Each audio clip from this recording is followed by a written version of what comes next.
The festival is really remarkable in that it's not just song and music. You mentioned the Mm, workshops. Give us an idea of the variety of things that people will be able to participate in next weekend. yeah. What we tend to do is that South Asian culture is really, I guess, when one thinks of it, one thinks of the song, music, and dance. And it's much, much more than that. It's a culture that's been in existence for over 10,000 years and has got so much to offer. And it's one of those cultures that has, there's so many portions of it that are still true to form even after that many years. And at the festival, we try to really tap into all of the different aspects of it. So it's multidisciplinary. So we've got film, dance, music, theater, fashion, food, technology, workshops and seminars, naturopathy.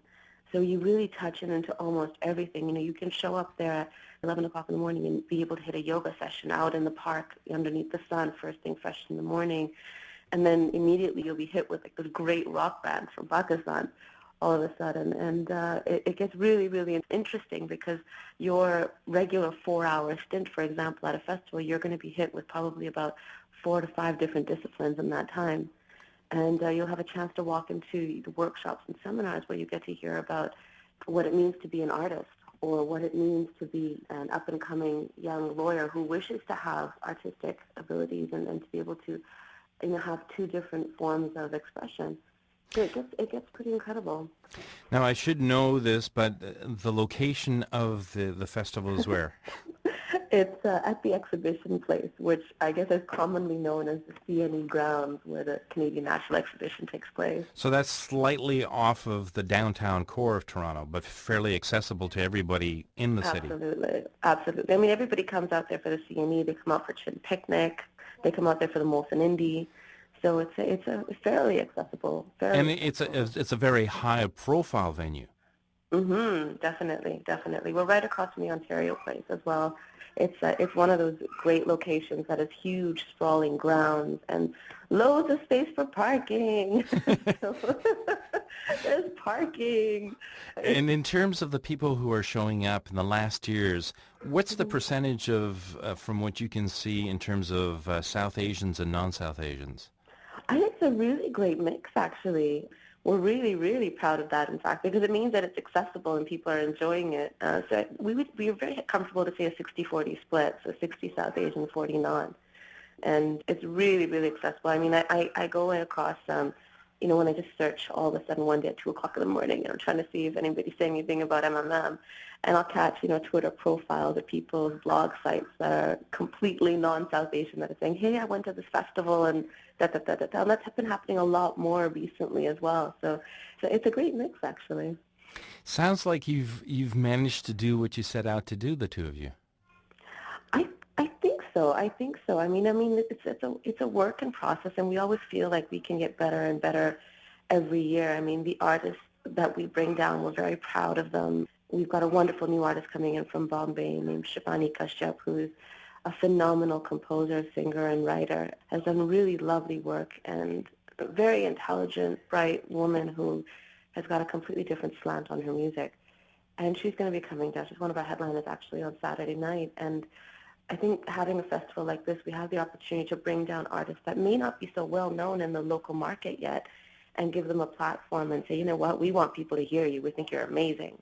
And we've been doing that for the last 9 years, and we're hitting our decade year next year. And we're all sit down thinking, when did this happen? But it's amazing. It's amazing. We've all grown up with the festival, so it's really incredible. And I guess, it's important for our listeners to realize that even though you have this huge success, you also have to have day jobs. You have to be doing something else to be able to continue the festival. Yeah, absolutely. As I mentioned, it's not for profit. A lot of people used to think that, oh, it's MMM and it's, rolling in it. I'm thinking, no, it's not. It's a not for profit. And we have a lot of wonderful team members who work all year long to make it happen. But everybody has a day job. And Abhishek and I, we actually live in Dubai for the last 2 to 3 years. And we come back, and it's just a labor of love, and we work on it from there all year long, and we come out here, and I come here in February, and then Abhishek comes in March, and then I come back for 2 months in the summer to make sure it all rolls out, and then he joins me again for about a month and a half. So it's a pure labor of love. But yeah, we all hold day jobs and You in order guys to are stay really happy. dedicated. Yeah. Yeah, Wow. we love it. We love it. I We didn't love know it. you were living in Dubai and doing this here. Yeah, we have been. We have been. We just moved there about 3 years ago, but it's been a wild ride. And you know what? Everybody asks me, like every year it comes to a point where people say, "How can you do this? You know, are you crazy?" And you know what? The minute 7 or 8 o'clock hits on Sunday of the festival and it's over, we're all standing there looking at each other and saying, "What? What just happened? What do you mean it's over? What are you talking about?" And we're immediately planning the next one around. You know, and as I mentioned, like next year's our 10th anniversary. We've been planning that for the last 5 months already, and we've not even gone through this one yet. So it's amazing. I think it's such a high vibration festival. I think once you come onto site, you feel so good to be there, and it's such a wonderful experience that we can't imagine not doing it. Well, congratulations. Thank you. Jody Rana, thank you so much for this. Thank you. Thank you. It was a pleasure speaking with you. Jody Rana is the co-founder and director of operations for the festival Masala Mendi Masti, which starts next Friday, July 24th, and continues through the weekend. You can get more information on the festival on its website at www.masalamendimasti.com. That's masalamendimasti as one word, .com.